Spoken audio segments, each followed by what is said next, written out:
23 grammes de sucre dans 100 grammes de chips de légumes. L'équivalent de 6 morceaux.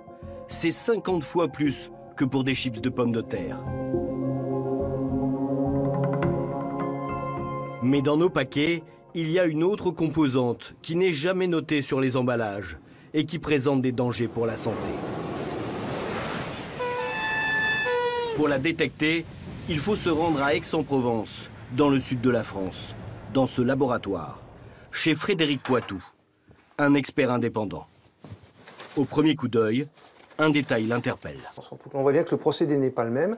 À partir d'un même légume, on obtient clairement deux résultats différents. Si on prend les chips de carottes de ce côté, on voit qu'elles sont orangées et peu brunâtres.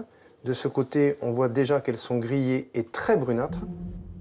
Ces taches brunes, c'est de l'acrylamide. C'est une substance peu connue du grand public, qui se cache dans de nombreux aliments, comme les frites, les biscuits, le café ou encore les chips. L'acrylamide se forme au moment de la cuisson à haute température de certains aliments riches en amidon. Alors c'est une molécule qui est classée comme étant cancérigène et cancérigène avérée, donc on n'a pas de doute là-dessus. Après le problème c'est la quantité qu'on ingère. Si on mange une chips de temps en temps, il y a peu de risques. Si on mange beaucoup de chips et très régulièrement, effectivement l'accumulation fait qu'il y a un danger. À l'heure actuelle pourtant, rien n'oblige les marques à noter le taux d'acrylamide sur les paquets. Les autorités européennes ne font que recommander un taux d'acrylamide maximum pour les seules chips de pommes de terre, 750 microgrammes par kilo. Pour les chips de légumes, il n'y a tout simplement aucune recommandation à ce jour. Alors combien d'acrylamide dans nos paquets? Frédéric Poitou va tester pour nous plusieurs marques de chips de pommes de terre et de légumes à la recherche d'acrylamide. Nous en avons choisi quelques-unes au hasard, notamment une marque leader, une marque challenger et une marque de distributeur. Quand même stupéfiant comme résultat, stupéfiant.